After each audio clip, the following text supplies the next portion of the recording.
کے حوالے سے ہماری توجہ اور دلچسپیاں کیا ہونی چاہیے، کیسے ہونی چاہیے، اور اس میں ہم اپنے وقت کو کیسے قیمتی بنا سکتے ہیں،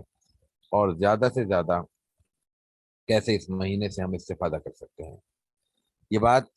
ہمیں معلوم ہے، لیکن ہر وقت ذہن میں رہنی چاہیے کہ رمضان المبارک سال میں ایک بار آتا ہے، تو اس کے تقاضے اسی قدر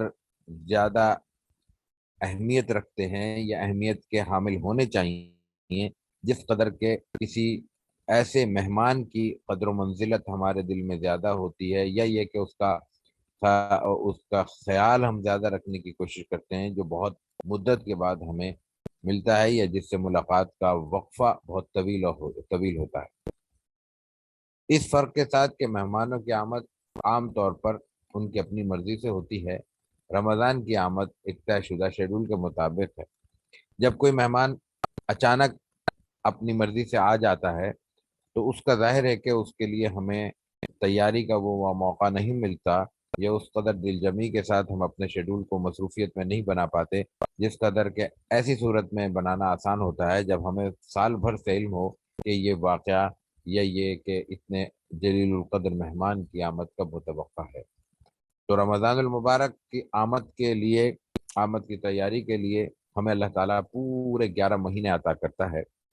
اگر اس میں کوئی کمی کوتاہی رہ جائے اور تیاری ہم اس سطح پہ نہ کر سکیں، یا ذہنی طور پر ہم اس حد تک تیار نہ ہوں جس حد تک کہ مطلوب ہے، تو بھی پھر بہرحال ایسی نشستیں ہمارے لیے مفید ہوتی ہیں کہ وہ ایک بھولا ہوا پیغام ہمیں یاد دلانے کا فریضہ انجام دیتی ہیں۔ رمضان المبارک اللہ تعالیٰ کی ایک خاص عطا ہے، اور ایک خاص مقصد کے لیے ہمیں عطا کیا گیا ہے۔ اس مقصد کے کئی ایک پہلو ہیں، لیکن سب سے اہم پہلو انسان کا اپنا وجود ہے۔ ہم، اور خاص طور سے ہم میں وہ لوگ جو کوئی دینی شناخت رکھتے ہیں، دینی نسبت رکھتے ہیں، اور اللہ کی توفیق کے بعد وہ اپنے اپنے دائرے میں اپنی اپنی صلاحیت کے مطابق مصروف بھی ہیں، ان کے لیے خاص طور سے یہ رمضان المبارک ایک چیلنج کی حیثیت رکھتا ہے۔ ہم لوگ، اور ہم میں سے جو لوگ ذرا وقت کے ساتھ ساتھ ذمہ داریوں پر ابھر کر سامنے آ جاتے ہیں کسی نہ کسی وجہ سے، جس میں سب سے بڑی وجہ یہ ہوتی ہے کہ بڑوں کا رخصت ہو جانا ہمیں بڑا بنا دیتا ہے، ہمارے لیے پھر ایک اور مسئلہ پیش ہوتا ہے۔ میں اس وقت اپنے عزیز طلباء سے خاص طور سے اس لیے یہ بات کہنا چاہ رہا ہوں کہ آپ سب نے یہ مناسب آگے چل کر سنبھالے ہیں، تو آپ سب کو ان حقیقتوں کا ادراک زیادہ بہتر انداز میں ہونا چاہیے۔ وہ یہ ہوتا ہے کہ ہم سمجھتے ہیں کہ یہ ہماری ذمہ داری ہے نماز پڑھنا عوام کی ذمہ داری ہے، ہماری ذمہ داری ہے روزے رکھنا عوام کی ذمہ داری ہے، یعنی ہم روزے بھی رکھ رہے ہیں، اللہ کا شکر ہے، نماز کی بھی ادائیگی جیسے تیسے ٹوٹی پھوٹی جو اللہ توفیق دیتا ہے ہو جاتی ہے، لیکن احساس یہ ہوتا ہے کہ ہم بہت بڑا کام کر رہے ہیں اور لوگوں کو نمازیں پڑھا رہے ہیں، ان کے عقیدے درست کر رہے ہیں، ان کو دین کی طرف راغب کر رہے ہیں، یا دین کی طرف راغب کرنے کے لیے جو دوسرے انسٹیٹیوشنز اور ادارے درکار ہیں ہم ان کی خدمت میں مصروف ہیں، ہم ادارے چلا رہے ہیں، ہم تنظیمیں چلا رہے ہیں، ہم تحریکیں چلا رہے ہیں، یہ اپنی جگہ کام ہے، خدمت ہے، ان کے ثمر آور ہونے میں، ثمر بار ہونے میں، ان کی نیکی کے کام ہونے میں، ان کی منفیت میں، ان کی مفید ہونے میں، بلکہ ان کی ضرورت میں کوئی کلام نہیں۔ لیکن سال بھر میں ہمیں کچھ وقت ایسا ضرور درکار ہوتا ہے، یہ انسانی نفسیات ہے، انسانی مزاج ہے، انسانی ضرورت ہے، جب ہم اپنے اوپر کچھ کوشش کریں، اپنے حوالے سے کچھ ضرورتیں محسوس کریں، اور اپنے آپ کو اپنی توجہ عطا کریں۔ ہم اس کو ایک اگر مثال سے لیں تو بات کو سمجھنا بہت سہل ہو جاتا ہے۔ ہم کسی اچھی گاڑی میں، چھوٹی گاڑی کی بات نہیں کر رہا، معقول قسم کی گاڑی میں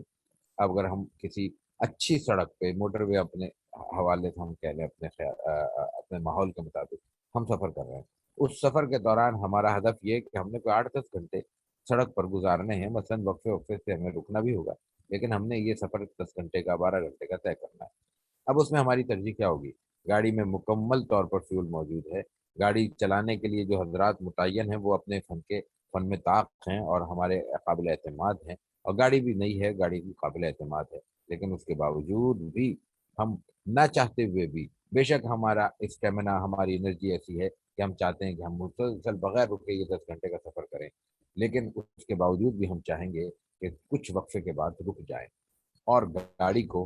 خصوصاً اس کے انجن اور ان کے ٹائروں کو تھوڑا سا آرام دے دیں، تاکہ وہ جو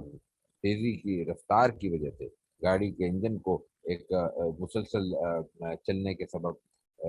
وقفہ نہیں ملا، اسی طرح ٹائر جو انتہائی گرم ہو چکے ہوں گے ان کو جو وقفہ میسر نہیں آیا وہ میسر آ جائے، اور وہ تھوڑا سا آرام دے کر، جس کو ہم کہتے ہیں دم لے کر، ہم تھوڑا سا آگے بڑھ سکیں۔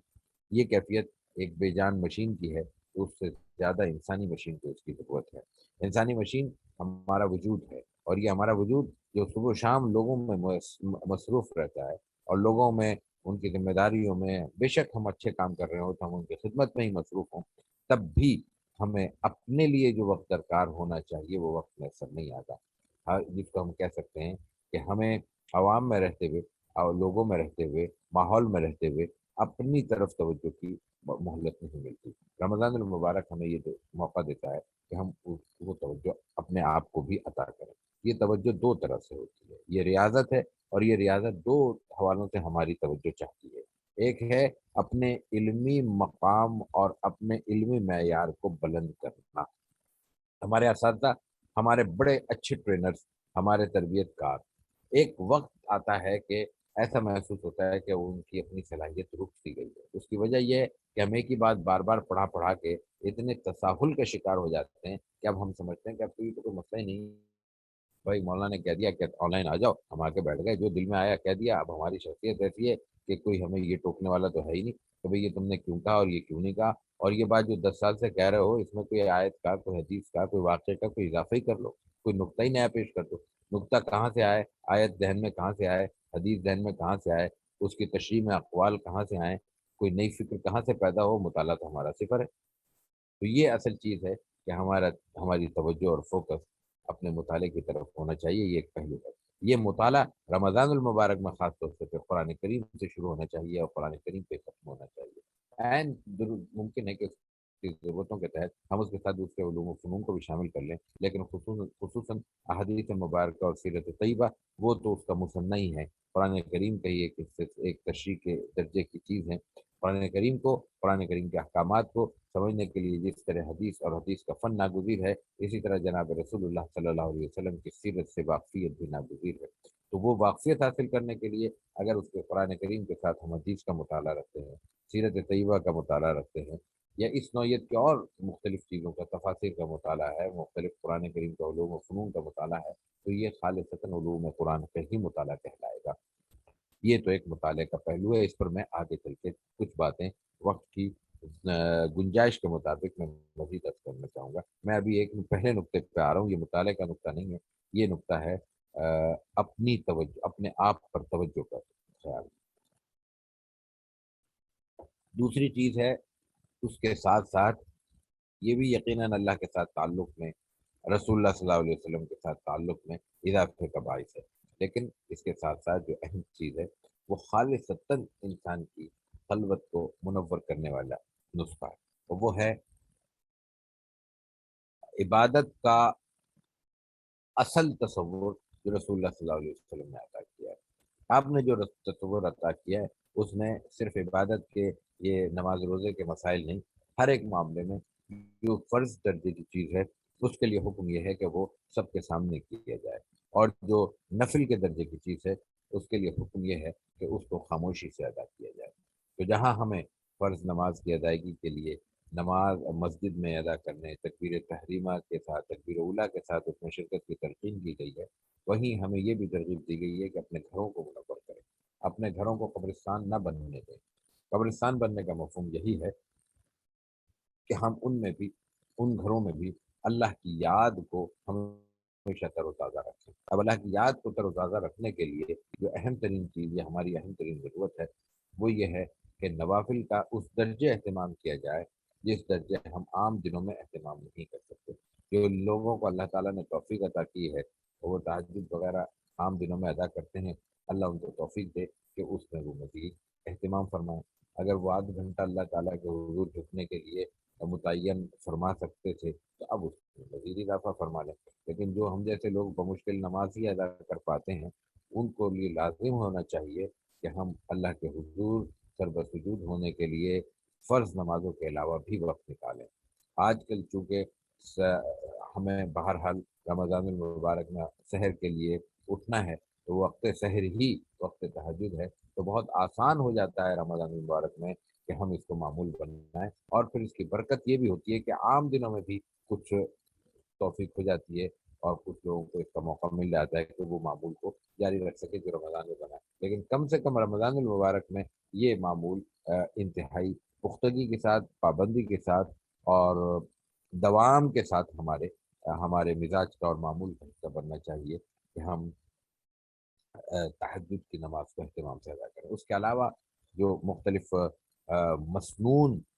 نوافل رسول اللہ صلی اللہ علیہ وسلم سے معصور ہیں، منقول ہیں، آپ کی سنت کا حصہ ہیں، ان کو بھی اہتمام سے اپنی زندگی میں شامل کرنا چاہیے اپنی ضرورت کے مطابق۔ مثال کے طور پہ ضرورت کا میں نے لفظ اس لیے استعمال کیا کہ مثال کے طور پہ ایک شخص ہے بیچارہ، اس کو قرآن شریف سے سنانا ہے اور اپنے گھر سے اس کو ٹریولنگ اس کی اتنی ہے کہ اس کو تھوڑی دور جانا پڑے گا۔ اب اس کے لیے لازم کیا جائے تو یہ تو ظاہر مناسب نہیں ہوگا، وہ افطار بھی کرے، نماز بھی ادا کرے، نماز ادا کرنے کے بعد وہ اپنی چھوٹی موٹی تیاری کر کے وضو تازہ کر کے وہ کہیں تراویح کے لیے بھی جائے، اور جہاں مقام پہ پہنچے وہاں عشاء ہو رہی ہو اور عشاء کے قریب قریب پہنچے، تو اس کے لیے ممکن نہیں ہے۔ تو اس ضرورت کو جو کہ بہت ریئر ہے، بہت کم لوگوں کے ساتھ ہوگی، اس کو پیش نظر رکھتے ہوئے جس حد تک ممکن ہو اس کا اہتمام کرنا چاہیے۔ یہ خاص طور سے جو میں نے گزارش کی، یہ تو محض نوافل کی ادائیگی کے لیے، لیکن اس میں جو پھر خاص طور سے قرآن کریم کے ساتھ تعلق ہے، اس کو ہمیں 3 حصوں میں کم از کم تقسیم کرنا چاہیے۔ سب سے پہلے تو تلاوت ہے۔ اچھا، کل بھی ہمارے ایک ساتھی ہم سے سوال کر رہے تھے کہ تلاوت میں اور غور و فکر اور تدبر میں یا تفسیر میں کیا تناسب ہونا چاہیے۔ میری گزارش یہ ہوگی کہ اس میں تناسب انسان کی ضرورتوں پر منحصر ہے۔ ہم میں جو حفاظ کرام ہیں، اللہ تعالیٰ سب کو توفیق عطا فرمائے کہ وہ قرآن کریم کی تلاوت سنانے کی سعادت حاصل کریں اور رمضان المبارک میں قرآن کریم کو تراویح میں مکمل کرنے کی سعادت سے بہرور ہوں۔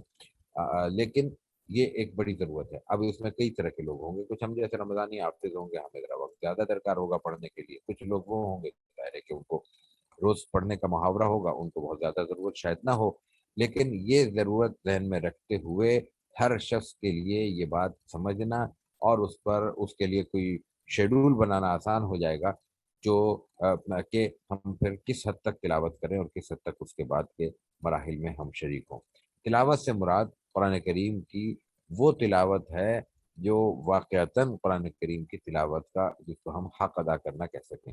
ہم میں سے بعض حضرات تلاوت کرتے ہوئے بہت زیادہ رفتار کو ترجیح دیتے ہیں۔ ایک تو رفتار کے نتیجے میں قرآن کریم کی ادائیگی میں کوتاہی کا امکان بڑھ جاتا ہے۔ دوسری بات یہ ہے کہ خود رمضان میں تلاوت کے لیے، تراویح میں تلاوت کے لیے بھی رفتار بہت اہم ہے۔ اس رفتار کو قابل گرفت رکھنا اور قرآن کریم کی تلاوت کے لیے جو کم سے کم کا درجہ متعین ہے، اس کا تقاضا پورا کرنا ہم پہ لازم ہے۔ ایسی تلاوت جو سننے والے کے لیے بھی بار گراں ہو اور پڑھنے والے کے لیے بھی اللہ تعالیٰ کے ہاں قابل گرفت ہو، وہ کوئی تلاوت نہیں ہے، اس کا کوئی افادی پہلو نہیں ہے، وہ نہ دنیا کے کام کی ہے نہ آخرت کے کام کی۔ ہمارے ہاں بعض جگہوں پہ تلاوت ایسی کی جا رہی ہے کہ اللہ تعالیٰ اس سے ہمیں محفوظ رکھے، وہ سن کر اور وہ پڑھ وہ جان کر ایک کوفت ہوتی ہے، اس سے کوئی اطمینان کی کیفیت نہیں ہوتی۔ تو تلاوت کا مفہوم ایک تو یہ ہے کہ اپنی ضرورت کے مطابق کی جائے، لیکن اس کو اس طرح پڑھا جائے کہ وہ قرآن کی جو حدر سے پڑھنے کی جو شرائط ہیں وہ پیش نظر رہیں، یعنی لفظ پوری طرح ادا ہو، اطمینان کی کیفیت ہو، سننے والوں کو یہ احساس ہو کہ یہ اللہ کا کلام پڑھ رہا ہے۔ یہ غلط پیغام کسی سننے والے کو نہیں جانا چاہیے کہ یہ کوئی بہت بڑی ذمہ داری اس پر عائد ہو گئی ہے جس سے پیچھے چھڑانے کے لیے خدا نخواستہ یہ اس مرحلے کو گزارنا چاہتا ہے۔ دوسری چیز پھر قرآن کریم پہ غور و فکر ہے۔ قرآن کریم پہ غور و فکر یاد رکھنے کی چیز یہ ہے کہ ہر ایک مسلمان کی بنیادی ضرورت ہے۔ قرآن کریم نے جہاں یہ فرمایا کہ قرآن کریم میں تدبر کرو، غور و فکر کرو، وہیں ایک آیت بار بار دہرائی گئی ہے سورہ قمر میں، وَلَقَدْ يَسَّرْنَا الْقُرْآنَ لِلذِّكْرِ فَهَلْ مِن مُّدَّكِرٍ، کہ نصیحت کے لیے قرآن کو آسان کر دیا گیا ہے، تو کوئی ہے جو سیکھے، کوئی ہے جو حاصل کرے۔ ہمارے یہاں قرآن کریم کے غور و فکر کے حوالے سے بھی جو کہ ہم بہت سے معاملات میں الجھے رہتے ہیں اور الجھنا ہم اپنا مزاج بنا چکے ہیں، تو کئی نوعیتوں کے سوالات کا شکار رہتے ہیں۔ ایک سوال یہ ہے کہ قرآن تو اللہ کا کلام ہے، ہم اپنے طور پر کیسے سمجھ سکتے ہیں، کیسے پڑھ سکتے ہیں؟ ہمارے لیے تو بزرگوں کے اقوال کافی ہیں۔ بھائی یہاں سمجھنے کی بات یہ ہے کہ آپ جس بزرگ کے قول کو درست سمجھتے ہیں، آپ اسی کی تفسیر پڑھ لیں۔ قرآن شریف پڑھنے کے لیے ہم میں سے کون سا شخص ہے جو یہ کہے گا کہ آپ اس کو اپنا فلاں مخصوص کتاب سے پڑھیں؟ یہ مخصوص کتاب تو کوئی نہیں ہو سکتی۔ قرآن مخصوص کتاب اللہ کی طرف سے ہے، باقی اس کی تفسیر میں کوئی کتاب مخصوص نہیں کی گئی۔ سب تفسیریں اللہ کے مخلوق نے لکھی ہیں، اور اس مقصد سے لکھی ہیں کہ ہم اس سے استفادہ کریں، لیکن اپنے اس ذوق کے مطابق۔ جب ہمارا ذوق ہمیں اختیار کرنے کا حق حاصل ہے، تو مجھے جس شخص کی تفسیر پسند ہے مجھے پڑھنے کا حق ہے، آپ کو جس تفسیر سے زیادہ انسیت محسوس ہوتی ہے پڑھنے کا حق ہے۔ اللہ کا کلام ہے، کسی بھی نیک شخص نے اس کی تفصیلات کو ہمارے لیے آسان کر کے ہماری زبان میں پیش کرنے کی یہ خدمت کی ہے، جو اللہ تعالیٰ کے یہاں چاہیے مشکور کا درجہ رکھتی ہے انشاءاللہ۔ لیکن میری ایک گزارش اس سے ہٹ کر ہوگی، اور خصوصاً علماء کرام سے یا ان عزیز طلباء سے جو ابھی تکمیل کے درجے تک نہیں پہنچے، لیکن بہرحال عربی سے واقف ہیں اور قرآن کریم سے براہ راست استفادہ کر سکتے ہیں۔ میری ان سے گزارش ہوگی، ایک تو پہلے مرحلے میں قرآن کریم کی تفسیر کو پڑھنے کے لیے کسی عربی متن کا انتخاب کریں۔ اس کا سب سے بڑا فائدہ یہ ہوتا ہے کہ ہم خود قرآن کریم کے قریب پہنچنے میں کامیاب ہو جاتے ہیں۔ اردو بالکل ایک الگ زبان ہے، جب ہم اردو کے ترجمے پر انحصار کرتے ہیں تو مزاج میں تساہل بھی آ جاتا ہے، اور پھر قرآن کریم سے زبان کی نسبت سے حاصل ہونے والا تعلق قائم نہیں ہو پاتا۔ عربی تفسیر کی کے ذریعے ہمیں یہ سہولت حاصل ہوتی ہے کہ ہم قرآن کریم کو بھی پڑھتے ہیں،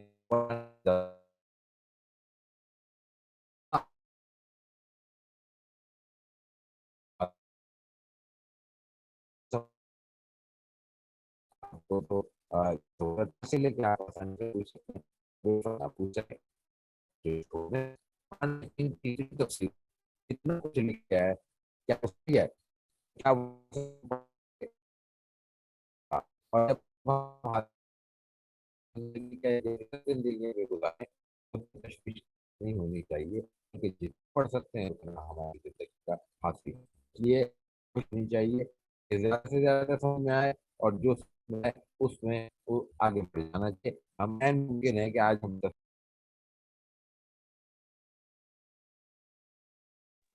ابھی ریجوائن کر لیں گے جی انشاءاللہ۔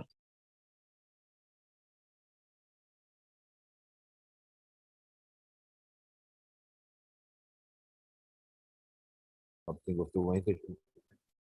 تو میں عرض کر رہا تھا کہ ہوتا یوں ہے کہ ہم قرآن کریم کی ایک تفسیر میں ایک آیت پڑھتے ہیں، اور وہ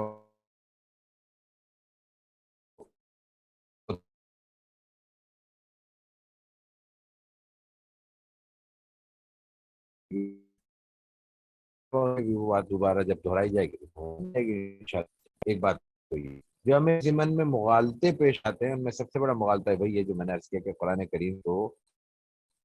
کتاب میں یہ ہر آدمی کے بس کی بات نہیں ہے، بڑوں نے سمجھ لیا بہت ہے، اس میں گزارش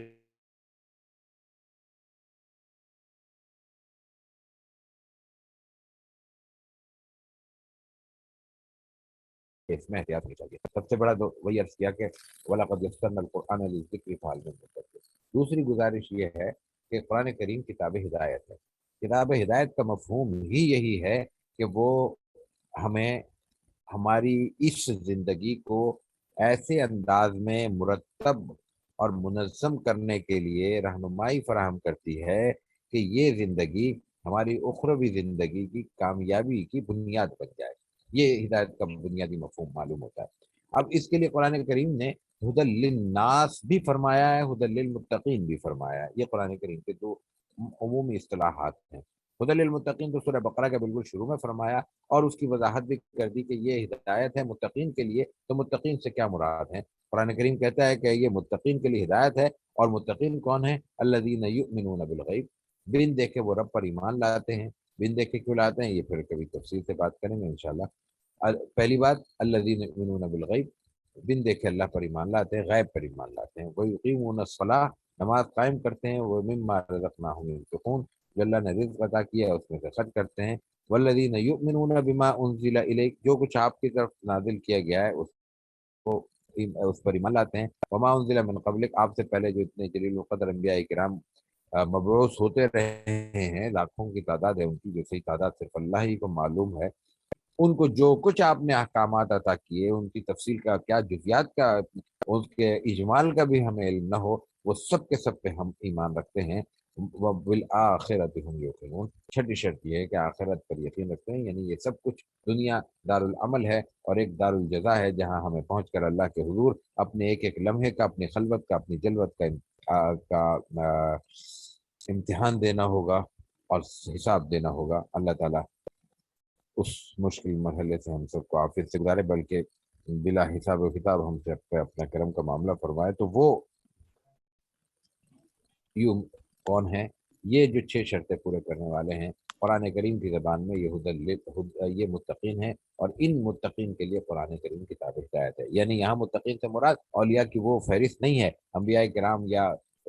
صوفیہ اعظام اور اس کے بعد پھر صحابہ کرام اور وغیرہ وغیرہ، ان لوگوں کی فہرست نہیں ہے جو تقوی کے اس مرتبے پر ہے، جس کو ظاہر ہے کہ ہم شاید صحیح معنی میں جج بھی نہ کر سکیں، الفاظ میں ہم بیان کرنے کی بھی سکت نہیں رکھتے۔ اس سے مراد یہاں متقی سے مراد تقوی کا وہ آخری درجہ ہے جو ہر ایک صاحب ایمان کو حاصل ہونا چاہیے، کہ اس کے بغیر ایمان کی تکمیل نہیں ہوتی۔ اور دوسری جگہ فرمایا ہدی للناس، قرآن کریم ہدایت ہے لوگوں کے لیے۔ تو لوگوں کے لیے جب ہدایت ہے تو پھر لوگوں کو قرآن کریم کو پڑھنے سے منع کیسے کیا جا سکتا ہے؟ یہ دو باتیں ہمارے پیش نظر رہنی چاہیے، اور پھر اس بات کو بھی دیکھنا چاہیے کہ اصل میں ممانعت کیا ہے۔ ممانعت یہ ہے کہ قرآن کریم کا دو بڑے حصے ہیں قرآن کریم کے۔ ایک تو وہ ہیں جو عمومی ہدایت ہے میرے اور آپ کے لیے، ہمیں سیدھا کرنے کے لیے، ہمیں انسان بنانے کے لیے، ہمیں جامع آدمیت میں رہنے کے لیے جو ہدایت دی گئی ہیں۔ سچ بولنا ہے، جھوٹ سے اجتناب کرنا ہے، دھوکہ دہی سے اجتناب کرنا ہے، وعدے پورے کرنے ہیں، لوگوں کے ساتھ معاملات کرتے ہوئے خیرخواہی کا رویہ رکھنا ہے، اور یا پھر یہ کہ تجسس نہیں کرنا، لوگوں کے بارے میں غلط بیانی سے گریز کرنا ہے، تہمت ترازی سے گریز کرنا ہے، یا پھر یہ کہ عملی زندگی میں جو کھانے پینے کے معاملات ہیں، خرید و فروخت کے معاملات ہیں، کہیں اسراف کا معاملہ ہے، کہیں تبذیر کا معاملہ ہے، ان سے بچنا ہے، اور یا پھر یہ کہ اللہ تعالیٰ کا خوف ہمیشہ رکھنا ہے، رسول اللہ صلی اللہ علیہ وسلم سے اپنی نسبت کو قائم رکھنا ہے۔ جب بھی کوئی معاملہ ہو، آپ علیہ الصلوۃ والتسلیم پہ یا قرآن کریم کی طرف ہی ہم نے رجوع کرنا ہے۔ فَإِن تَنَازَعْتُمْ فِي شَيْءٍ فَرُدُّوهُ إِلَى اللَّهِ وَالرَّسُولِ إِن كُنتُمْ تُؤْمِنُونَ بِاللَّهِ وَالْيَوْمِ الْآخِرِ۔ جب بھی کوئی ایسا معاملہ ہو جس میں ہم کسی مغالطے کا شکار ہوں، کسی اختلاف کا شکار ہوں، تو ہمارے پاس یہی کسوٹی ہے کہ قرآن کریم کی طرف رجوع کریں، یہ جناب رسول اللہ صلی اللہ علیہ وسلم کی سنت مطہرہ اور سیرت طیبہ کی طرف رجوع کریں۔ تو یہ ہدایات قرآن کریم نے دی ہیں۔ ان ہدایات کو سمجھنے کے لیے کسی کی ضرورت نہیں ہے، یہ ہدایات میں اور آپ براہ راست قرآن کریم سے حاصل کر سکتے ہیں، بلکہ قرآن کریم کا مطالبہ ہی یہی ہے۔ جناب رسول اللہ صلی اللہ علیہ وسلم نے جو تلقین فرمائی ہے وہ یہی ہے کہ ہم براہ راست قرآن کریم سے استفادہ کریں۔ البتہ جن چیزوں کا تعلق احکامات سے ہے یا ان آیات سے ہے جن کو سمجھنے کے لیے ہمیں کچھ اور چیزوں کی ضرورت ہے۔ قرآن کریم کے بہت سے مقامات ایسے ہیں جن کو سمجھنے کے لیے صحابہ کرام کو بھی رسول اللہ صلی اللہ علیہ وسلم کی رہنمائی کی ضرورت ہوتی تھی۔ یہی رمضان کا ہی تصور دیکھ لیجیے، رمضان میں ہمیں روزہ رکھنے کا بھی ایک وقت چاہیے، درکار ہے کہ کب روزہ آغاز ہوگا اور روزہ کب تکمیل ہوگی، کب ہمیں روزہ کھولنا ہوگا، افطار کب کرنا ہوگا، اس وقت بھی درکار ہے۔ تو روزے کے لیے کھانا کب تک کھانا جائز ہے، اور کب کون سی حد ایسی آتی ہے جب کھانا کھانا ہمارے لیے ممنوع ہو جاتا ہے اور روزے کا وقت شروع ہو جاتا ہے، یہ قرآن کریم نے سورہ بقرہ میں بیان کیا ہے۔ صحابہ کرام اس کی جو قرآن کریم کا اسلوب تھا وہ نہیں سمجھ سکے۔ آپ علیہ الصلوۃ والتسلیم نے فرمایا کہ یہاں جو سفید دھاگے اور سیاہ دھاگے کی بات ہو رہی ہے، اس سے مراد صبح صادق ہے، اور اس کا یہ معاملہ ہے، یہ آپ نے احکامات عطا کیے۔ تو اب یہ جو حکم ہے، یہ جو تفصیل ہے، یہ آپ علیہ الصلوۃ والتسلیم نے عطا فرمائی صحابہ کرام کو۔ تو ہم ظاہر ہے کہ اپنے اپنے جگہوں پہ رہتے ہوئے کیسے یہ باور کر سکتے ہیں کہ قرآن کریم کا ہر لفظ اور ہر حرف ہم از خود سمجھ سکتے ہیں اور از خود اس میں رائے قائم کرنے کے بھی مجاز ہیں۔ تو یہ قرآن کریم کا دوسرا حصہ ہے۔ اس کے لیے سب سے آسان صورت تو یہ ہے کہ جو بات سمجھ میں نہ آئے تو قرآن کریم ہی خود ہمیں ایک راہ سجاتا ہے، ایک رہنمائی فراہم کرتا ہے کہ فَاسْأَلُوا أَهْلَ الذِّكْرِ إِن كُنتُمْ لَا تَعْلَمُونَ۔ یہاں ذکر سے مراد قرآن کریم کو سمجھنے والے ہیں، قرآن کریم کو جاننے والے ہیں۔ قرآن کریم کا اصل میں قرآن ہی کی زبان میں ایک اور نام جو ہے وہ ذکر ہے۔ تو اہل ذکر سے مراد اہل قرآن یا اہل ایمان ہیں، اہل علم ہیں، جن سے ہم استفادہ کر سکتے ہیں۔ جب قرآن کریم اپنی حفاظت کی بات کرتا ہے تو وہاں بھی یہی لفظ استعمال کرتا ہے کہ انا نحن نزلنا الذکر وانا لہ لحافظون، یہاں ذکر سے مراد قرآن پاک ہی ہے باہر کیا ہے۔ تو اصل چیز کیا ہے کہ قرآن کریم کے جو عمومی مباحث ہیں، جو عام ہدایات ہیں، جو میرے اور آپ کے لیے ہیں، وہ ہمیں قرآن سے سمجھنی چاہیے۔ اس کو سمجھنے کے لیے قرآن کریم کی تفسیروں سے استفادہ کرنا چاہیے۔ ان تفسیروں میں خاص طور سے میری گزارش ہے کہ جو عربی سے واقف ہیں وہ عربی تفاسیر سے استفادہ کریں۔ جو عربی سے استفادہ کرنے میں کوئی دشواری محسوس کرتے ہیں وہ اپنی پسندیدہ کسی بھی قرآن کریم کے ترجمے سے استفادہ کر سکتے ہیں، ان کے لیے کوئی رکاوٹ نہیں ہے۔ البتہ یہ احتیاط کرتے ہوئے کہ اپنے علاوہ دوسروں کو بھی اللہ کی مخلوق سمجھیں، اپنے پسندیدہ شخص کے لیے بھی یہ امکان رکھیں کہ اس سے بھی کوئی کوتاہی ہو سکتی ہے، اور اپنے ان لوگوں کے لیے جن سے ہم واقف نہیں ہیں، کوئی مسلک کا اختلاف ہوگا، کہیں مشرب کا اختلاف ہوگا، کہیں ذوق کا اختلاف ہوگا، کہیں مکتب کا اختلاف ہوگا، کہیں کوئی اور اختلاف ہو سکتا ہے، کہیں سب سے بڑا اختلاف ناواقفیت کا اختلاف ہوتا ہے۔ ہم کسی کو جانتے نہیں ہیں تو سمجھتے ہیں کہ وہ ظاہر ہے کہ ہم نہیں جانتے تو وہ پڑھا لکھا نہیں ہو سکتا۔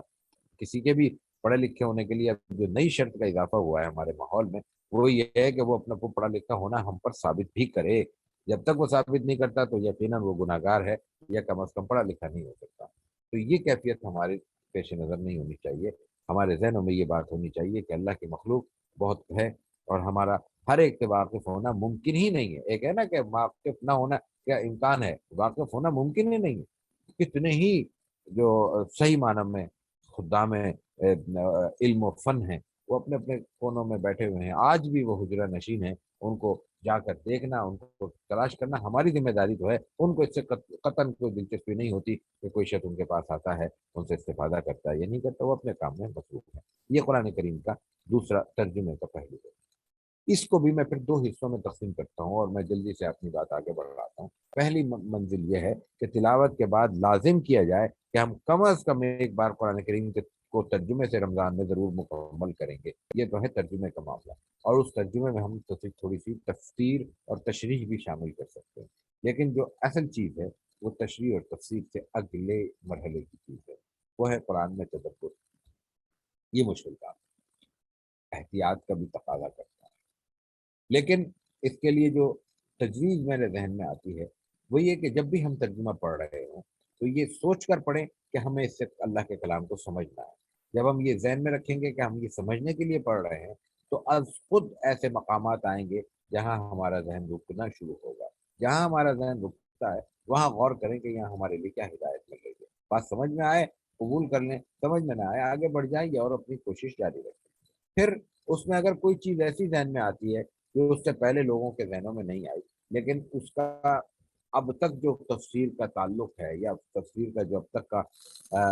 ذخیرہ موجود ہے اس سے تو وہ خلاف نہیں ہے، اس کے برعکس نہیں ہے، اس کو اللہ کی رحمت سے رحمت سمجھا جائے۔ اگر کوئی ایسا نقطہ آتا ہے جس سے کسی اور فکر پر زد پڑتی ہے تو پھر احتیاط کا پہلو یہ ہے کہ اہل علم سے اس بارے میں مشاورت کر لینی چاہیے۔ یہ بہت ریئر ہوگا، بہت کم ہوگا، لیکن ہو سکتا ہے، اس لیے میں نے اس کی گزارش کی۔ تو قرآن کریم کو تلاوت کے بعد پڑھنے اور سمجھنے کے لیے جو دو مرحلے ہیں ان میں ایک تو یہ کہ ترجمہ اور مختصر تفسیر کو پیش نظر رکھا جائے، اور ایک اس کے بعد یہ کہ آیات میں غور کیا جائے۔ یہی ہدی للمتقین کیا ہے، ہدی للناس کیا ہے، ایک جگہ ہدی للمتقین کیوں کہا گیا، ایک جگہ ہدی للناس کیوں کہا گیا، آخر اس میں کوئی راز تو ہوگا۔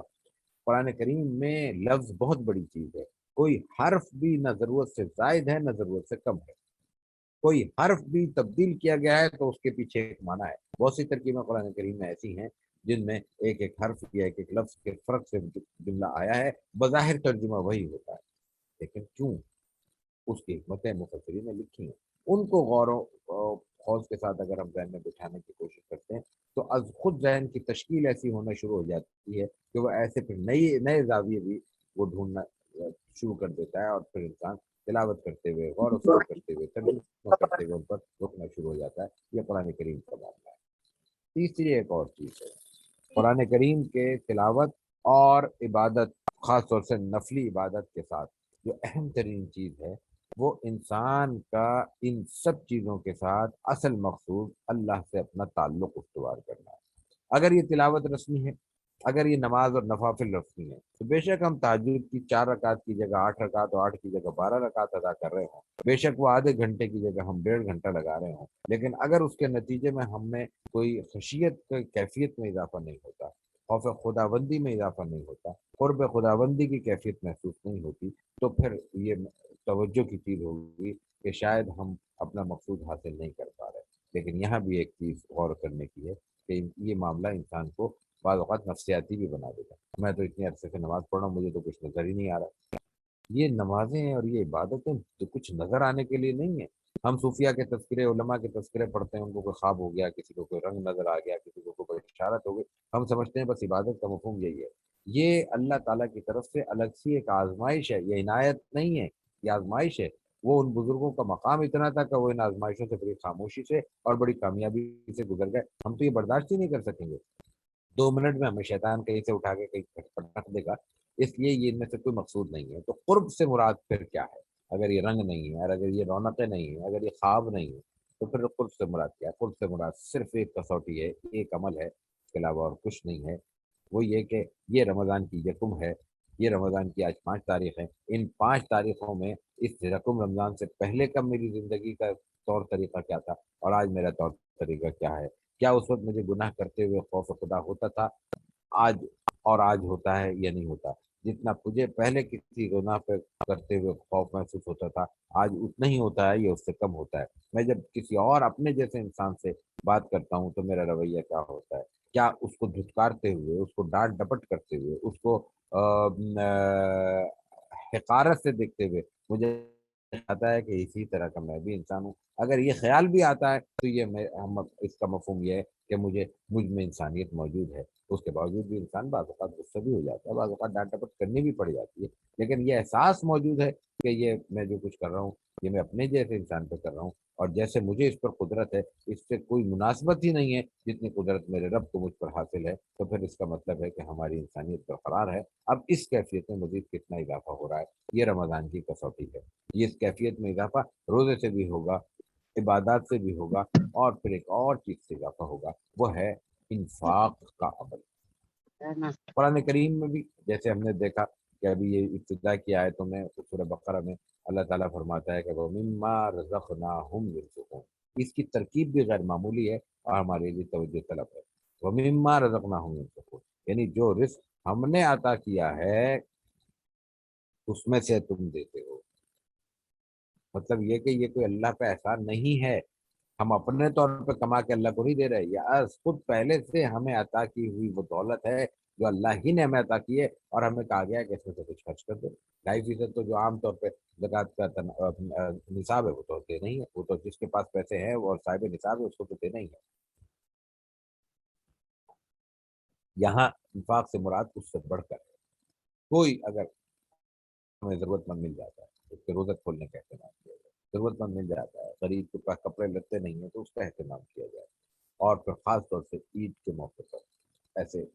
اس خوشی میں جو اجتماعی خوشی ہے، جو شریعت کی طرف سے نہ کرتا لازم کردہ خوشی ہے، اس میں اہتمام سے شرکت دوسروں کی بھی یقینی بنائی جائے۔ دوسروں سے مراد ہمارے اطراف میں ہمارے موجودگی میں رہنے والے حضرات ہیں۔ ہمارے یہاں اس معاملے میں بھی دو سوالات بہت اہم پیش آتے ہیں۔ ہم تو خود غریب ہیں، ہم کسی کی کیا مدد کریں؟ یہ تصور بھی غلط ہے کہ ہم میں سے کوئی غریب ہے۔ جس کو اللہ کے طرف سے ایمان کی دولت نصیب ہوئی ہو، جس کو رسول اللہ صلی اللہ علیہ وسلم کی محبت کا کوئی تھوڑا سا حصہ بھی نصیب ہوا ہو، وہ غریب نہیں ہو سکتا۔ غریب وہ ہے ہی نہیں، اس کو تو اتنی بڑی دولت حاصل ہے جو قیامت میں بڑے بڑے پلڑوں کو جھکا دینے کے لیے کافی ہے۔ تو یہ دنیا کے ٹکوں کو دیکھ کر ہم اتنی بڑی دولت کا کے ساتھ ناشکری کریں، یہ بہت بڑی ناشکری ہے۔ لیکن باہر کیف دنیا کا نظام پیسوں سے چل رہا ہے، باہر کیف دنیا کے نظام کو چلانے کے لیے ہمیں یہ نوٹ درکار ہیں۔ تو اس میں کیا کیا جائے؟ اس میں آسان صورت یہ ہے کہ ہر وہ شخص جو کچھ بھی خرچ کر رہا ہے اپنے گھر پر، وہ اس میں سے کچھ حصہ وہ ٹوکن منی کے طور پہ، یعنی اگر میں 100 روپے اگر گھر 1 گھنٹے میں خرچ کر رہا ہوں یا 1 دن میں خرچ کر رہا ہوں، تو اس 100 میں سے 1 روپیہ تو میں دوسرے کے لیے وقف کر سکتا ہوں۔ تصور کیا جا سکتا ہے کہ اب میری بات سننے والوں کو کیا اثر ہوگا کہ پاکستانی 100 روپے کی حیثیت نہیں تو 1 روپے کی کیا حیثیت ہوگی؟ یاد رکھنے کی بات یہ ہے کہ 1 روپیہ کوئی چیز نہیں ہے، 100 روپیہ بھی کوئی چیز نہیں ہے، دیکھا جائے تو ہزاروں لاکھ کی بھی آج کوئی حیثیت ویلیو نہیں ہے، اور اللہ تعالیٰ کو اس سے مطلب بھی کچھ نہیں ہے۔ اللہ تعالیٰ کو اس سے کیا مطلب ہے کہ میں اللہ کے راستے میں 100 خرچ کر رہا ہوں یا 1000 خرچ کر رہا ہوں؟ اللہ تعالیٰ کو اس سے مطلب ہے کہ جو رزق اس نے مجھے عطا کیا ہے، اب وہ میرا مقام الگ ہے، آپ کا مقام الگ ہے، تو آپ نے جو حضرات اس وقت ہماری بات سن رہے ہیں ان میں ہر شخص کی جیب الگ ہے، تو جو کچھ اس میں عطا کیا اس میں سے ہی خرچ کروا رہا ہے اللہ تعالیٰ۔ عین ممکن ہے کہ ایک شخص کی بچت کا ریشو زیادہ ہو تو وہ اس کو اسی طرح اس بچت کی ریشو کے مطابق خرچ کرنے کا پابند ہوگا، لیکن اگر کوئی چیز بچت میں موجود نہیں ہے تو ہم ایک ٹوکن منی کی طرف سے طور پر اللہ تعالیٰ کو صرف یہ بتانے کے لیے، دکھانے کے لیے کہ دیکھو تو نے جو ہمیں رزق دیا تھا اس سے میں نے گھر کا خرچہ چلایا ہے، بہت مشکل سے چل رہا ہوں، ایک تو مجھے برکت عطا کر کہ یہ مہینہ اور یہ آزمائش اور یہ مہنگائی کی جو آفت ہم پر مسلط ہے اس سے ہمیں نجات مل جائے، لیکن چونکہ تیرا حکم ہے تو یہ میں سے ہی 2 روپے الگ کر رہا ہوں، مجھے پتا ہے کہ اس کی کوئی حیثیت نہیں ہے لیکن میں اس سے زیادہ کچھ کر نہیں سکتا۔ جب اس نیت سے یہ بات کی جائے گی، اس نیت سے یہ عمل دہرایا جائے گا اور اس کو اکٹھا کر کے جب کچھ تھوڑی سی رقم اس قابل ہو جائے گی کسی کو دی جا سکے تو دے دیا جائے، کسی کا روزہ کھلوا جا سکے تو روزہ کھلوا دیا جائے، کسی کے کپڑے لتے کا انتظام ہو سکے تو وہ کر دیا جائے، تو یہ بہت تھوڑی تھوڑی چیزیں ہوتی ہیں جو آگے چل کے ہمارے لیے ایک بہت بڑی نیکی کا باعث بن جاتی ہیں۔ مسئلہ وہاں نہیں آتا، مسئلہ وہاں سے آتا ہے جب ہم یہ دیکھتے ہیں کہ ہم رقم کو بنیاد بنا لیتے ہیں۔ رقم بنیاد بنانا مقصود نہیں ہے، یہاں اس کو نیک نہیں کہا جا سکتا جو کروڑ پتی اور ارب پتی ہے اس میں سے چند لاکھ خرچ کر رہا ہے، یہاں نیک وہ ہے جو کچھ اللہ نے عطا کیا ہے اس میں سے اپنی ذمہ داری سمجھتے ہوئے اپنے ہی ضرورت مند بھائیوں کو خاموشی کے ساتھ عطا کر رہا ہے، اور یہ اس کے ساتھ اس کو یہ احساس بھی ہو رہا ہے کہ میں جو حق تھا اللہ تعالیٰ نے جو مجھے عطا کیا تھا اس کا میں حق ادا نہیں کر سکا، تو اللہ تعالیٰ کیا جو فارسی والے بھی کہتے ہیں نا کہ رحمت حق بہا نمی جویت، رحمت حق بہا زیادہ کو کہتے ہیں، بہا نمی جویت، رحمت حق کو بہانی چاہیے، رحمت حق بہانا می جویت، رحمت حق کو بہانا چاہیے اللہ تعالیٰ کے لیے۔ یہ بالکل ہم بچوں کی مثال سے عام طور پہ ہمارے واعظین بیان بھی کرتے رہتے ہیں، سمجھ سکتے ہیں۔ ایک بڑا ہے کوئی ہم میں سے، ہمارے سامنے کوئی بچہ آتا ہے، اپنا بچہ ہے، بھانجا ہے، بھتیجا ہے، تو دوست کا بچہ ہے، کوئی بھی ہے، سامنے آتا ہے، ہم نے اس کو کوئی کھانے کی چیز دے دی، اس کو پیکٹ پکڑا دیا، پیکٹ اس نے چپس کا بسکٹ کا کھولا، اب ہم اس سے سامنے آگے ہاتھ پھیلا رہے ہیں کہ ایک مجھے دے دو، اور بچہ اپنے مزاج کے مطابق منع کر رہا ہے، کبھی دے رہا ہے کبھی نہیں دے رہا، کوئی بچہ دیتا ہے کوئی نہیں دیتا، کوئی تھوڑا دیتا ہے، کوئی ہمارے ساتھ تفریح بھی شروع کر دیتا ہے، اب ہم اس پہ خوش ہو رہے ہیں، وہ نہیں دے رہا تب بھی ہم خوش ہو رہے ہیں، لیکن جو دے رہا ہے اس پر ہم نہال ہوئے جا رہے ہیں کہ دیکھو کتنا اچھا بچہ ہے، اس نے بسکٹ کا پیکٹ کھول بھی لیا اور اپنے منہ میں ڈالنے سے پہلے ہمارے پھیلے ہوئے ہاتھ پر رکھ دیا، تو اللہ تعالیٰ صرف یہ دیکھ رہا ہے کہ یہ جو میرا رزق ہے اس کو یہ اس کو دینے کی ان کے اندر کوئی خواہش بھی پیدا ہو رہی ہے، میری بات کو یہ سمجھ بھی رہے ہیں اور میری بات کا کوئی وزن بھی یہ محسوس کرتے ہیں، یہ اصل چیز ہے جس کی طرف ہمیں توجہ دلانی چاہیے۔ اور پھر جو میں نے عرض کیا کہ اس میں دوسرا پہلو ایک اور ہے جو ہمارے لیے خرچ کرنے کے میدان میں بہت زیادہ توجہ کا حامل ہے، وہ کیا ہے؟ وہ ایک ہی نقطہ ہے، وہ چھوٹا سا نقطہ ہے، وہ یہ کہ خرچ کرنے کا آغاز ہمارے اپنے گھر سے ہوگا۔ ہمارا عجیب مزاج ہے، ہمارے سرمایہ داروں کا تو اللہ تعالیٰ ان کو ہدایت دے، اپنی فیکٹری میں موجود زمین کی تنخواہیں روک کر یا بونس روک کر وہ مدینہ طیبہ میں دسترخوان لگانے کو نیکی سمجھتے ہیں۔ رسول اللہ صلی اللہ علیہ وسلم جب کسی کو عامل بنا کر یا ہدایت کے لیے، لوگوں کی تبلیغ اور دعوت کے لیے مبلغ بنا کر بھیجا کرتے تھے تو ایک بات کہتے تھے کہ بھائی ذرا تدریج سے کام لینا، سب سے پہلے کہنا کہ لا الہ الا اللہ، اگر وہ اس پہ آ جائے تو کہنا کہ محمد رسول اللہ، اللہ کے حقوق اور پھر رسول اللہ صلی اللہ علیہ وسلم کے بحیثیت پیغمبر امت پر حقوق وہ بیان کرنا، وہ بیان کر دیں تو کہنا کہ 5 وقت نماز، پھر ان کو کہنا کہ تم پر زکوٰۃ فرض ہے، لیکن اس کے لیے جو لفظ استعمال فرماتے تھے آپ کہتے تھے کہ تؤخذ من اغنیائہم وترد الی فقرائہم، ان کو یہ بتا دینا کہ یہ تمہارے مالداروں سے لے کر تمہارے ہی غریبوں کو لوٹائی جائے گی، اور اسی بنا پر فقہائے کرام نے یہ واضح طور پر مسئلہ لکھا ہے، تحریر کیا ہے کہ مثلا میں اگر کراچی میں اس وقت موجود ہوں اور میں اس وقت احسن آباد کراچی کے علاقہ احسن آباد میں موجود ہوں، تو احسن آباد کی زکوٰۃ جب اس وقت تک وہاں سے اٹھ کر ناظم آباد میں یا لیاقت آباد میں یا گلشن اقبال میں یا گلستان جوہر میں نہیں لے جایا جا سکتی، کوئی جا کے کراچی سے باہر لے جایا جائے جب تک احسن آباد کے اطراف میں رہنے والے ہر شخص کی ضرورت ہم پوری نہ کرتے۔ ٹھیک ہے نظام کا فقدان ہے، ٹھیک ہے نظم و ضبط کا فقدان ہے، ٹھیک ہے ہمارے پاس ایسی کوئی تنظیم و تشکیل موجود نہیں ہے جس کے تحت ہم اس کو 100% پہ لا سکیں، لیکن اپنے گھر سے تو ہم واقف ہیں، اپنے گھر میں کام کرنے والے افراد سے تو ہم ہم اپنے ماحول میں رہنے والے اطراف کے ان اثرات سے تو واقف ہیں جو صبح و شام ہماری نظر کے سامنے ہیں۔ ملازمین دو طرح کے ہوتے ہیں، ہم یہ بھی کہہ سکتے ہیں، اور ذہن میں یہ سوال آتا ہے کہ یہ تو بڑے لوگوں کا کام ہے، ان کے گھر میں نوکر چاکر ہوتے ہیں، ہم تو اپنی جھاڑو پوچھا بھی خود کرتے ہیں، کھانا چولہا ہانڈی بھی خود کرتے ہیں، کپڑے بھی خود دھوتے ہیں، ٹھیک ہے، لیکن کیا آپ نے کبھی کسی سبزی والے ٹھیلے والے سے سبزی نہیں خریدی؟ کیا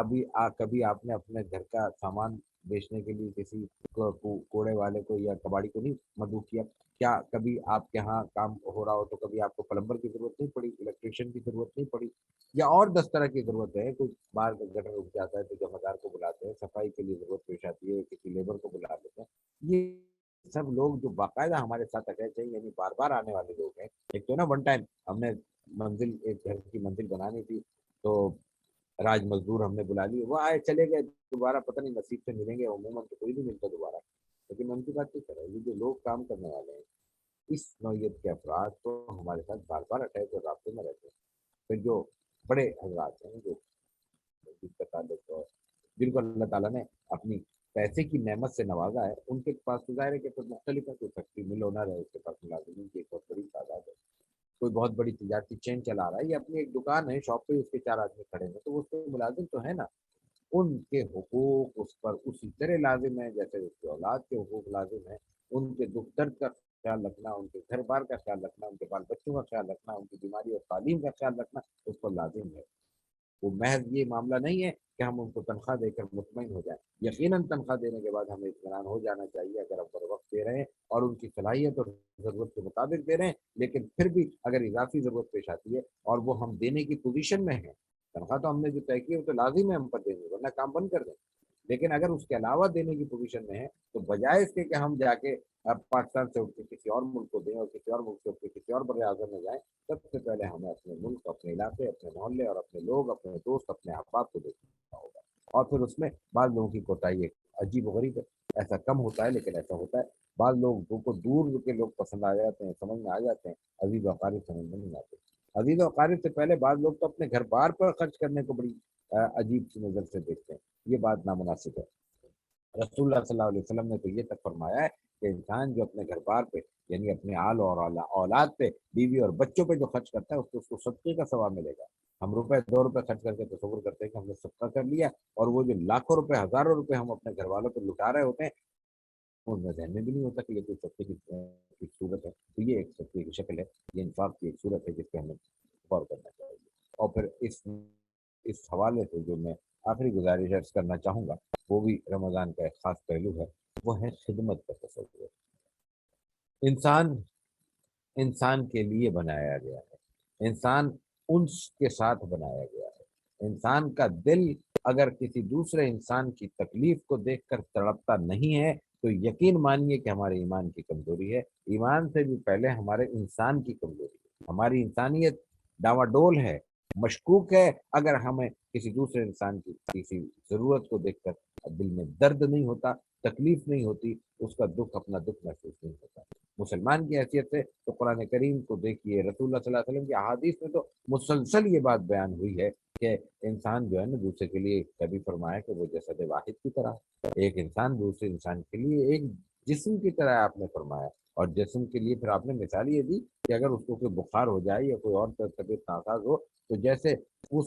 درد کو، اس تکلیف کو، اس تعب کو پورا جسم محسوس کرتا ہے، ایسے ہی ایک مسلمان کی کیفیت کو دوسرے مسلمان محسوس کرنا چاہیے۔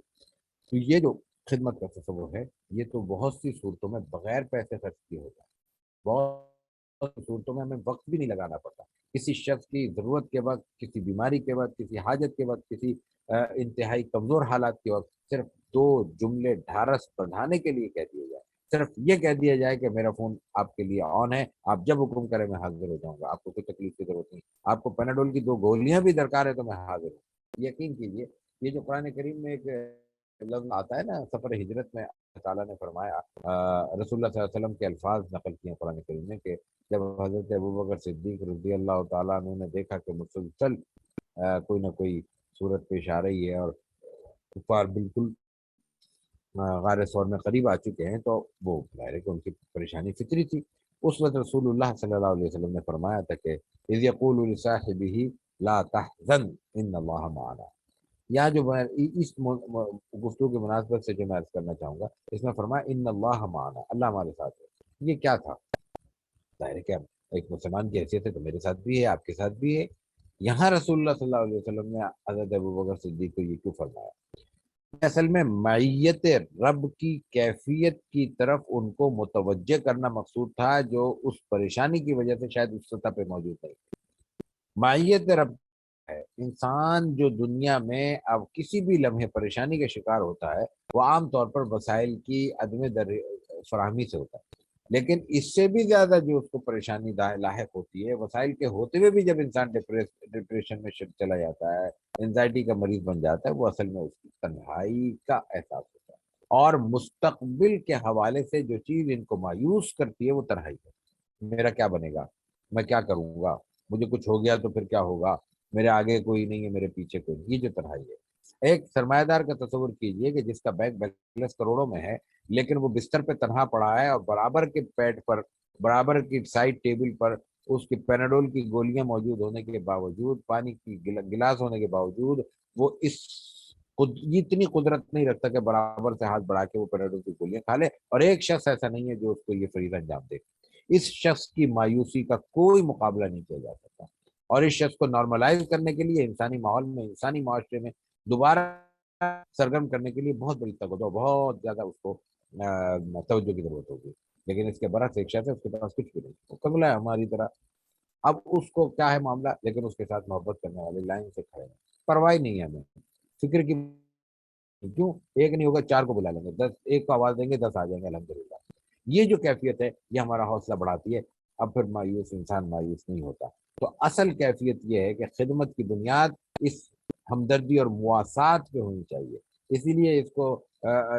ہمدردی اور مواسات کا مہینہ کہا گیا ہے، اور اسی کے ذریعے یہ پیغام اگر ہمارا پھیل سکے تو ہمارا معاشرہ بھی ایسا آئیڈیل معاشرہ بن سکتا ہے کہ لوگ اس کو آئیڈیلائز کریں اور اس میں رہنے کے لیے ترسیں، اس کے لیے اپنی حسرتوں کا اظہار کریں۔ تو قرآن کریم اور رمضان المبارک کا جو یہ کمبینیشن ہے، یہ بنیادی طور پہ ہمیں انسان کو انسان کے ساتھ رہنے اور اس کے ساتھ زندگی برتنے کا طریقہ سکھاتا ہے، اور اس سے بھی پہلے جو چیز سکھاتا ہے وہ یہ ہے کہ ہم اپنی زندگی میں اپنے اس تعلق کو، جو اللہ کا شکر ہے ہمیں حاصل ہے، اپنے رب کے ساتھ بھی، اپنے دین کے ساتھ بھی، رسول اکرم صلی اللہ علیہ وسلم کے ساتھ بھی، قرآن کے ساتھ بھی، حدیث کے سنت کے ساتھ بھی، سیرت کے ساتھ بھی، اس کو مزید مضبوط کریں۔ اس لیے ہم عرض کرتے ہیں کہ یہ بنیادی طور پر مہینہ اوور ہالنگ کا مہینہ ہے، ہمیں اپنی صلاحیتوں کو دوبارہ سرنو زندہ کرنے کا موقع فراہم کرتا ہے، بہتر کرنے کا موقع فراہم کرتا ہے، تازہ کرنے کا موقع فراہم کرتا ہے، یعنی دم لے کر آگے بڑھنے کی جستجو پیدا کرنے کا موقع فراہم کرتا ہے، خاص طور سے اس مہینے میں جو اعتکاف کی عبادت ہے۔ اب تو 5 اسٹار اعتکاف آ گئے ہیں، اب تو وائی فائی اعتکاف آ گئے ہیں، ان کی میں بات نہیں کر رہا، میں بات کر رہا ہوں جو خالصتاً لوجہ اللہ الکریم کیے جانے والا اعتکاف ہے۔ اس میں خاص طور پہ جو چیز سکھائی جاتی ہے، سمجھائی جاتی ہے، وہ جو اس کی فقہی جزیات ہیں، فقہی احکامات ہیں، وہ تو آپ مجھ سے زیادہ جانتے ہیں، میں تو خود اس کو جاننے کے لیے علماء سے رجوع کرتا ہوں، میں اس کی بات نہیں کر رہا، لیکن اس کی جو تھیم ہے، جو مرکزی خیال ہے اس اعتکاف کا، وہ اپنی جیسی مخلوق سے کٹ کر کچھ دن خالص اللہ کے حضور حاضر ہوتا ہے۔ اس کا مفہوم یہ نہیں ہے کہ ہم پہاڑوں پہ چلے جائیں گے، بلکہ مفہوم یہ ہے کہ انسانوں میں رہنے کے لیے جس قدر ہمیں بطور انسان تنہائی کی ضرورت ہے، ریپیئرنگ کی ضرورت ہے، وہ ہم ان 10 دنوں میں کر لیں۔ ممکن ہے بہت سو کا اعتکاف کی نعمت حاصل ہو تو سعادت مند ہے، ممکن ہے بہت سو کا اعتکاف کی نعمت حاصل نہ ہو، تب بھی ہر روز کچھ وقت اپنے اوپر خرچ کرنے کے لیے ہم الگ کر سکتے ہیں، اور وہی وقت ہمارا قیمتی ہوگا، وہی رمضان کا ہدیہ ہوگا، وہی رمضان کا عطیہ ہوگا۔ اللہ تعالی ہمارے اس ماہ مبارک کو جو ہم پہ سایہ فگن ہونے کو ہے، عافیت سے مکمل کرائے اور کامیابی سے مکمل کرائے، ہمیں اس میں وہ کچھ کرنے کی توفیق عطا فرمائے جو اللہ کو مقصود ہے اور اس مہینے سے ہم سے مطلوب ہے۔ وآخر دعوانا الحمدللہ رب العالمین۔ کوئی سوال ہو تو میرا خیال ہے کیے جا سکتے ہیں، یا کچھ عرض کرنا ہو تو وہ بھی فرما دیجیے۔ جی، اس حوالے سے جو ایک ریٹن 2-3 میسیجز میسر آئے ہیں، وہ ایک تو ظاہر ہے فقی چیز ہے تو اس کو بھی ہم ایڈریس نہیں کرتے۔ دوسرا سوال یہ ہے کہ رمضان المبارک میں عموماً رات کی جو ترکیب ہوتی ہے وہ ساری رات جاگنے کی ترکیب ہوتی ہے، اور کیا یعنی رات کی جو اوقات ہیں تراویح اور سحری کے درمیان، اس میں کوئی لہو و لعب یا اس طرح کی کوئی ایکٹیویٹی جس میں کوئی غیر شرعی چیز ظاہراً نہ ہو، تو اس کے حوالے سے کوئی اجازت ہے یا اسے بچنا چاہیے؟ جو لوگ کرکٹ دیکھیں وغیرہ کھیلتے ہیں یا کچھ اس طرح کر کے؟ وہ تو بالکل الگ چیز ہو جاتی ہے اصل میں. جی جی دیکھیں جاگنا جو ہے نا، رات کو جاگنے کا تصور وہ ہمارا تھوڑا سا ڈسٹرب ہے. یہ اچھا سوال ہے، اس پہ ہمیں بات نہیں کہہ سکے تو ہمیں کہنے کا موقع مل رہا ہے. ہم یہ سمجھتے ہیں کہ رات جاگنے کا مفہوم پوری رات جاگنا ہے، اور رات جاگنے کا مطلب ہے کہ یہ کوئی ہمارے لیے لازم ہے، یا یہ کہ اس کے بعد پھر ہم آزاد ہو جائیں گے. تراویح کا بھی یہی تصور ہے ہمارے یہاں. آپ کے یہاں تو پتہ نہیں، ہمارے یہاں 5 روزہ 7 روزہ 3 روزہ تراویحیں اتنی اہتمام سے ہوں گی ابھی پہلی تراویح سے، کہ اس میں سننے والے کو سننے کا علم نہیں ہوگا، پڑھنے والے کو پڑھنے کا علم نہیں ہوگا، اور لوگ وہ 5 دن پڑھ کے کہیں گے کہ 3 دن پڑھ کے 7 دن یہ ہم نے تراویح پڑھ لی ہے، پورا مہینہ ہمارا کمانے کا دن ہے، اب مارکیٹوں میں بیٹھے ہیں. اب جو بیٹھے ہیں تو پھر وہ فجر میں افطار کر کے اور سحری کر کے گھر پہ لوٹیں گے اور پھر سوئیں گے، پھر شام تک سوتے رہیں گے. یہ تصور درست نہیں ہے. اللہ تعالیٰ نے بنیادی طور پہ رات آرام کے لیے بنائی ہے، بنیادی طور پہ دن سونے کے لیے بنایا ہے، دن کام کے لیے بنایا ہے. اب اس میں مزاج کا فرق ہے. مثلا میں اپنی مزاج، آپ اجازت دیں میں اپنی بات کروں، میں اگر رات کو نہ سوؤں تو مجھ سے دن میں مجھے 2 دن سلاتے رہیں، مجھے وہ آرام اور آسان اپنا سہولت محسوس نہیں ہوتی جو رات کی 3 گھنٹے 4 گھنٹے 5 گھنٹے کی نیند سے محسوس ہوتی ہے. اب بہت سے لوگ ہیں وہ اس کے برعکس جاگ سکتے ہیں تو جاگنا چاہیے ان کو. اگر شیڈول تبدیل ہو جاتا ہے، دن میں آپ کے کوئی کام کا حرج نہیں ہو رہا، رات کو جاگے دن کو سویں کوئی حرج نہیں. لیکن رات کو جاگنے سے پھر مراد کیا ہوگی؟ رات کو جاگنے سے مراد وہ اعمال ہوں گے جو ہمارے عبادت کے دائرے میں آتے ہیں. محض جاگنا، یاد رکھیے، کوئی حیثیت نہیں رکھتا، بلکہ بعض صورتوں میں ایسا جاگنا جو ہمارے کسی گناہ کے عمل میں شریک ہونے کا باعث بن جائے، وہ ایسا جاگنا سونے کے خلاف ہے، سونے سے برعکس ہے، اور اس کے برعکس سونا ایسے جاگنے سے بہتر ہے. تو یہ میرا خیال ہے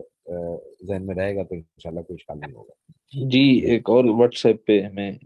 بھائی نے میسج کیے ہے، وہ کہتے ہیں کہ سحری کھانا برکت ہے، رسول اللہ صلی اللہ علیہ وسلم نے ارشاد فرمایا. یہ انہوں نے ویسے غلط لکھ دی ہے. حرکت تو نہیں ہے اس حدیث میں، صرف برکہ کے الفاظ آئے ہیں، پھر سحور برکہ. جی جی تو کیا جی بغیر سحری بالکل. کھائے روزے کا کوئی اجر جو ہے وہ کم ہو جاتا ہے، یا اس کا یعنی کیا، یعنی اس دیکھیں حوالے اصل سے چیز یہ ہے، اصل چیز یہ ہے جو حکمت اسلام کیا ہے؟ ہماری تشکیل، ہماری تربیت کرنا چاہ رہا ہے نا، میں عرض کر رہا ہوں ہماری تربیت کرنا چاہ وہ یہ ہے کہ نہ روزہ عبادت ہے نہ نماز عبادت ہے. اصل عبادت اللہ کا حکم ہے. اللہ کا حکم ہے کھا لو کھا لو، اللہ کا حکم ہے رک جاؤ تو رک جاؤ. اللہ نے یہ کہا ہے کہ اتنے گھنٹے نہیں کھانا، تو اس سے پہلے کھانے کی جو اجازت ہے، اس حکم پر عمل کرنے کے لیے ہمیں کچھ نہ کچھ کھا پی لینا چاہیے. اور اس حکم کو نظر انداز کرنے کے لیے اپنے تساہل کو بنیاد نہیں بنانا چاہیے.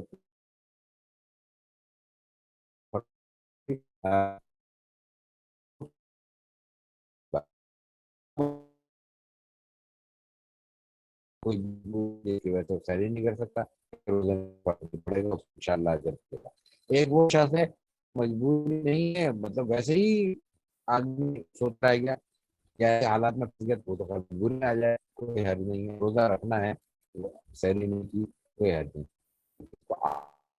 اور اس سمجھنے کی کوئی نیکی کر رہا ہے بغیر سیری کی نیکی کیا اور روزہ کام نہیں کر بھائی غلط کیا ہے. اگر مجبوری ہے تو اللہ تعالیٰ ٹھیک ہے انشاءاللہ آپ کو اس کا یہ اصل نقطہ ہے جو ہمارے پیش نظر رہنا ہے.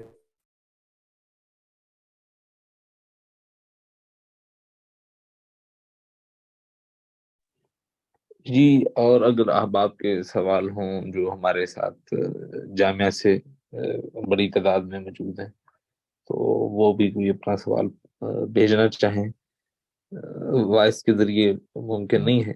آپ بھیج سکتے ہیں. جی، یاسر عمران صاحب نے سوال کیا ہے، یہ جو ہمیں موصول ہوا، رمضان المبارک میں قرآن و سیرت کے علاوہ کن کتب کو مطالعہ کرنا چاہیے؟ قرآن و سیرت کے علاوہ میرے خیال میں ڈاکٹر صاحب جب تک جوائن کرتے ہیں میں ہی عرض کر دیتا ہوں، بلکہ آپ تشریف لے آئے ہیں۔ جی جی جی فرمائیے۔ جی، وہ معذرت آپ کی غیر موجودگی میں نے چارج سنبھال لیا تھا۔ نہیں اچھا ہو گیا۔ جی جی، اچھا، سوال سر یہ ہے، ادھر ایک ہمیں چیٹ میں بھی موصول ہوا ہے، دوران گفتگو آپ نے ہمیں ایک اصطلاح رمضانی حافظ سے متعارف کروایا ہے۔ اکثر یہ دیکھنے میں آیا ہے کہ رمضان المبارک میں کچھ ایسے حفاظ بھی تراویح کے امام بن جاتے ہیں جو باقی ایام میں فرائض کی ادائیگی میں بھی کوتاہی کے مرتکب ہو رہے ہوتے ہیں۔ اس صورتحال میں ایک عام مسلمان کے لیے، یا یوں کہہ لیں مقتدی کے لیے، کیا حکم ہے؟ بھائی یہ تو فقہائے کرام کی بحث ہے کہ کس کو امام بننا چاہیے کس کو نہیں بننا چاہیے، میں اس میں کیا عرض کروں، لیکن میرا ذوق یہ کہتا ہے کہ جو قرآن کریم کی نسبت سے ہمارے پاس آ رہا ہے سنانے کے لیے سن لینا چاہیے۔ ظاہر ہے کہ ویسے بھی نفل کا معاملہ ہے، فرض کا تو معاملہ ہے بھی نہیں ہے، تو نفل میں وہ اگر پڑھ رہا ہے تراویح، ظاہر ہے کہ نفلی عبادت کی شمار ہوتی ہے، تو اس کو اس پڑھنے کی انشاءاللہ برکت سے اللہ تعالیٰ مزید گناہوں سے بھی معاف فرمائیں گے، لیکن اگر ہم نے اس کو دھتکار دیا تو وہ جو چند گھنٹے اس کے اللہ کے دربار میں حاضری کے گزرنے سے ہم اس کے راستے میں رکاوٹ بن گئے، تو اس لیے بہتر یہی ہے کہ اپنے ذوق کو تھوڑا سا نرم کر کے برداشت کر لینا چاہیے۔ ہاں ایسے میں ظاہر ہے کہ اس کے ساتھ نرمی کا تلطف کا رویہ رکھنا چاہیے تاکہ اللہ تعالیٰ اسے بھی توفیق دے اور اس کی برکت سے ہمارے گناہ بھی معاف فرمائے اور ہماری کوتاہیاں بھی درگزر فرمائے۔ جی، بس اس کو مکمل کرتے ہیں جی، اور اگر جزاک اللہ، جزاک اللہ۔